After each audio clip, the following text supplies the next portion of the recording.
बिना इनके क्या हालात को संभाल पाएंगे? क्या हम घर के गमलों में गेहूं उगा पाएंगे?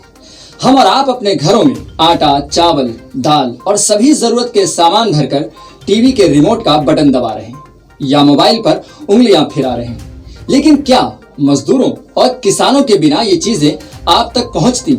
जिस वक्त आप साबुन और सैनिटाइजर से हाथ धोते नहीं थक रहे, उस वक्त गांव में किसान धूल और धूप के बीच अनाज जमा कर रहा है, सिर्फ अपने लिए नहीं, आपके और हमारे लिए भी, ताकि आज जैसे हालात जब भी पैदा हों तो हम अपने घरों में सामान भरकर बैठ जाएं। गांव में लॉकडाउन का मतलब बस दुकानों का बंद रहना है। गांव में सब अपने अपने काम में लगे हुए हैं। फसलों की कटाई का समय है, सब जुटे हैं, इससे बेफिक्र कि यह घातक बीमारी उन लोगों की जान ले सकती है। जैसे देश के मजदूर बेफिक्र होकर अब हर हाल में घर लौटना चाहते हैं, वैसे ही किसान भी हर हाल में खेतों से अपनी फसल को घर लाना चाहते हैं। क्या गांव के बारे में कोई खबर सुनी है आपने? क्या हालात है वहां? सरकारों ने गांव के उन किसानों के लिए क्या प्रबंध किए हैं जिनकी फसल खेतों में पककर टूटने लगी है? प्रबंध तो छोड़िए, सरकार ने किसानों से गेहूं लेने पर डिजिटल की ऐसी हथकड़ियां लगाई कि एक जाहिल किसान उनमें ही फंस कर गया तो आप तक गेहूं कैसे पहुंचेंगे? नियम बना है कि किसान को पहले ऑनलाइन रजिस्ट्रेशन कराना होगा। ऑनलाइन रजिस्ट्रेशन में 2 पेज का फॉर्म भरना होगा। ऑनलाइन रजिस्ट्रेशन का फॉर्म मोबाइल पर OTP मिलने के बाद दिखता है। OTP डालकर 2 पेज का फॉर्म भरें या भरवाएं। किसान फिर उस भरे हुए फॉर्म का प्रिंट आउट निकाल सकता है और फॉर्म का प्रिंट आउट लेकर लेखपाल से मंजूरी दिलवानी होगी। लेखपाल की मंजूरी के बाद किसान के मोबाइल पर मैसेज आएगा। मैसेज में गेहूं बेचने का किसान को टोकन नंबर मिलेगा। टोकन नंबर के साथ क्रय केंद्र पर जाने की तारीख मिलेगी। क्रय केंद्र पर फिर कागज़ का मिलान किसान को कराना होगा।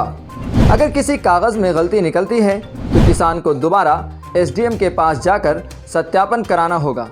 सत्यापन करके दोबारा क्रय केंद्र किसान को लौटना होगा, तब जाकर गेहूं बेच पाएगा। इतनी प्रक्रिया सुनकर तो आप पहला वाला नंबर तो भूल ही गए होंगे। तो अब हमारी जिंदगी पर बिना किसी कारण के ही लग जाएगा लॉकडाउन। लेकिन जब वही किसान अपनी मांग को लेकर आपके और हमारे शहर की सड़कों पर उतर आता है तो हम उन्हें जमकर कोसते हैं, क्योंकि हमारी मीटिंग छूट रही होती है। लेकिन क्या हम उनके हालात को समझ पा रहे हैं? अगली बार जब इनसे सामना हो तो जरा इनकी पथरीली आंखों में पल रही मेहनत को देखिएगा, ना कि उसकी मांगी मजदूरों में से पैसे काटने के बहाने तलाशिएगा। क्योंकि अगर ये न रहें तो आपकी और हमारी जिंदगी पर बिना किसी कारण के ही लॉकडाउन लग जाएगा।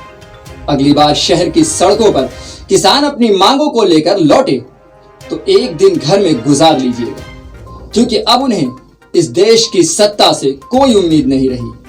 हम आप साथ खड़े रहेंगे तो आज जैसी मुसीबत में हमें किसी चीज की कभी कोई कमी नहीं आएगी, क्योंकि वो तो हालात से लड़कर ही मैदानों में काम कर रहे हैं।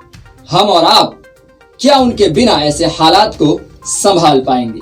क्या छत पर और गमलों में गेहूं उगा पाएंगे?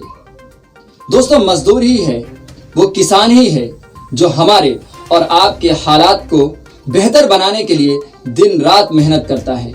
चाहे कैसे भी हालात हो, बारिश हो, धूप हो, धूल हो, आंधी तूफान, कोई भी हालात हो, उनमें अपनी किसानी को, अपने कर्तव्य को कभी नहीं भूलता और मेहनत करता रहता है। उसकी मेहनत का ही नतीजा है कि हम और आप अपने घरों में चैन सुकून से रहकर अपने खाने का इंतजाम कर पाते हैं। एक बार इस बारे में जरा सोचिएगा। Subscribe now and press the bell icon. Never miss an update.